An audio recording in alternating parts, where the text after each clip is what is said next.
Welcome to Total Retail Talks, your podcast channel for retail knowledge. Hi everyone and welcome to episode 71 of Total Retail Talks. In today's episode, executive editor of Total Retail, Joe Keenan, sits down with Ellen Davis, Senior Vice President of Research and Strategic Insights at the National Retail Federation. Listen in as she discusses the online shopping behaviors of Generation Z and how the retail industry will look in 2017. And now, on to the show. Hi, I'm Joe Keenan of Total Retail. I am here at the National Retail Federation Big Show in New York City. I am joined by Ellen Davis, who is the Executive Director of the NRF Foundation and Senior Vice President of the National Retail Federation. We're doing this Total Retail Talks podcast, so thanks for joining me, Ellen. Thanks for having us, Joe. Thanks for coming. Yeah. So, kind of right here in the middle of the show here, we've got a setup right here in the Innovation Lounge on the fourth floor. What are some of the sessions and events you're most excited about for this year's conference, and some things that you might have already been to, and then stuff that's still to come? We've got another day and a half or so. This is a really interesting week because it's such a nice mix of great content, tons of networking, this crazy busy expo floor with people all over the place. And we just walked through the whole Javits Center, and it's like, I don't think there's a single empty spot in this entire place. From our standpoint, we've got 35,000 people here. We've got over 500 exhibitors. We've got hundreds of educational sessions. I think some hits so far. We had a really fantastic opening session yesterday morning with Greg Foran from Walmart, Terry Lindgren from Macy's, James Ree from Ashley Stewart, and Bill Brand, the president of HSN, who moderated it. And it was an interesting way to kick off the big show because it was all about talent. How do we come together to build the next generation of the workforce? What are retailers thinking about? And that session was packed. It was really interesting to see how different brands are approaching talent challenges, how they're thinking about talent as it relates to digital. So that was a big hit. We had Richard Branson this morning, who was a very big draw. He was fantastic. He talked a lot about entrepreneurship and innovation, made me realize that I am not nearly as much of a daredevil as he is. And then we had a very interesting presentation from Intel with a lot of technology. We've also had some really nice kind of mix of retail leaders. We had the Chief Sustainability Officer at Walmart talking about how companies can do good by, giving back, and how companies can really turn sustainability into a movement. We have the CIO of Target, the Chief Technology Officer of Kohl's. Just lots of interesting trends that seem to kind of be popping up. Yeah, and I want to get back to your first point, and I don't want to put you on the spot if this isn't something you directly worked on, but we were at the press conference yesterday about the Rise Up initiative that you guys announced yesterday. So, and that's sort of that job and career development that you initially talked about. Do you want to talk a little bit about that Rise Up program? Sure, would love to. We made a big announcement yesterday that NRF has spent about a year and a half bringing together the retail industry to create training and credentials that will help people become skilled to get their first retail job and then move up. We call it Rise Up, which stands for Retail Industry Skills and Education. It's an incredible program that really will help many people who have never had a job or who haven't had a job after a long break find employment in the industry. And what was cool is that two things. One is that we created the training and the credential based on what you need as a retail sales associate today or in the distribution center or call center. So we know the industry's gone through an incredible transformation. The way that you and I were probably trained to work in retail 20 years ago is not the way that is not what you need to know to be a great sales associate today. So things like technology in the store, retail math, different types of payments. That's so transformationally changed in the industry in the last 5 or 10 years, and so our training and credential focuses on that quite a bit. But the other interesting and really exciting part for us is that, the whole concept for Rise Up has been, look, companies can do this on their own, but we can go farther together and we can impact more people together. So as a part of the announcement, the fact that we had 21 major retailers who have pledged their commitment and support to Rise Up is really incredible because it gives us tons of reach. It made sure that we had a great program, and it also hopefully will help a lot of the nonprofits and the schools that are going to use this recognize that there are retailers out here, who want to hire some of those candidates. Yeah, it's really interesting.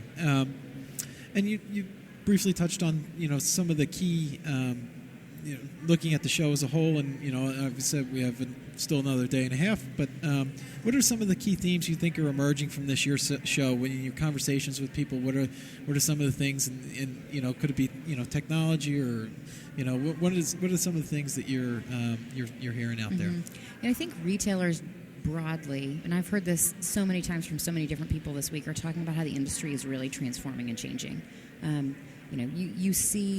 You see companies going through a lot. Of course, we're hearing right now a lot of talk about stores, either downsizing or companies closing stores or companies choosing to reinvest in different parts of the business. I think a lot of people are trying to figure out on both sides, on the retailer side and the supplier side, what's going on there.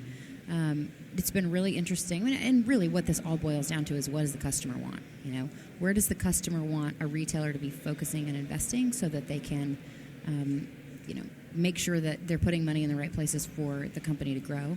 But what's interesting is that there are just so many different places and ways that a retailer can take this. I think one of the most interesting things, in addition to we've seen some shift for sure in investments in digital, but you also see a lot of retailers right now, I think, walking around here trying to figure out how do they invest in the store experience. So how do you use AR and VR to help people better understand what things would look like or what they would do? How do you create more efficient technology? How do you create an experience in a store that would draw somebody in?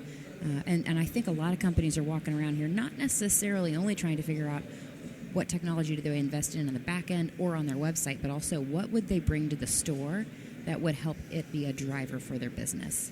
Yeah, and you mentioned the kind of the transformational nature of retail today, and the store specifically. So with that in mind, and we've there have been well documented that a lot of companies, whether it be Macy's closing a certain amount of stores, or the Limited completely closing all their stores as well and going out of business. So with that in mind, what are some of the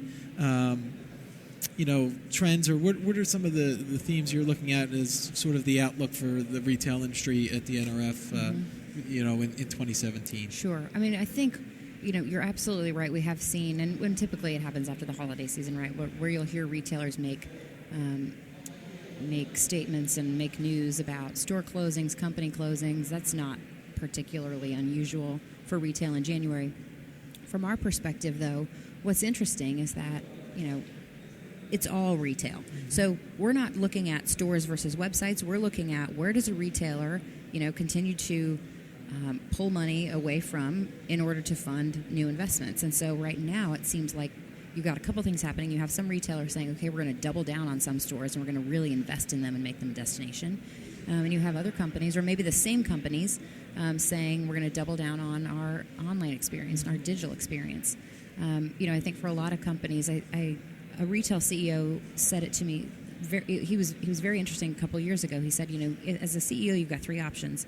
You can invest in your digital business, you can invest in your high-performing stores, or you can invest in your low-performing stores. And truly, why would you invest in your low-performing stores? It might make more sense for some companies to say, do we have the right mix of stores and websites, or stores and website investments? And then if not, you pivot, and you might end up choosing to close some stores in local markets in order to be able to invest elsewhere. And I think that's what we're seeing that's so interesting right now, and I think that's what a lot of companies are talking about this week. Yeah, and I just think, to your point, the shift that we've seen in consumer behavior, the numbers that came out from the holidays, there's the overall growth in e-commerce and mobile in particular. Yeah. It's so I guess it's sort of a changing, a moving target, rather, I should say, for retailers. You're right. And now I realize, Joe, I didn't really answer your question first, which is what are we expecting this year? Yeah. We had a better than expected holiday season. We came out with a 3.6% forecast, and we, as is every year, we had people saying, they're either going to say we're way too rosy or they're going to say we're way too pessimistic. This year they said we were way too rosy, and holiday sales came in at 4%. So better than expectations. We think that's really good news as we move into the new year and into 2017. I think for a lot of retailers, they see some exuberance among the part of consumers. There's some willingness to spend that maybe wasn't there before, willingness to invest in bigger ticket items, certainly in an experience that will draw a customer to a store. So we don't have our annual forecast out yet. We expect that out in February. But at the moment, we're coming off of a pretty good holiday season, and I think a lot of retailers right now are just doing a reset to try and figure out where do they want to invest, and what's going to help them kind of stand out and really start to see that growth propel for themselves. Not to put you on the spot, because I didn't include this on the list of questions, but you might not have heard, but we have a new president coming, being inaugurated in a couple of days. Right. How do you think that is going to impact the industry? Or if you have any preliminary thoughts on this new administration coming in, what that's going to mean for the retailer industry? Sure. From our standpoint, I think what was good about the holiday season is that consumers were happy the election was over. Yeah. Even if half of this country isn't happy with who we've got, at least there's some certainty, and that we think helped give everybody the ability to breathe a little bit of a sigh of relief. NRF is going to be working very closely with the new Congress and the new administration on a number of policies that will help protect jobs, add jobs, keep consumer prices low. There are some elements that we think could be really beneficial for consumers, and then there are some elements of what we've heard so far that could be really detrimental to both businesses, jobs, consumer prices.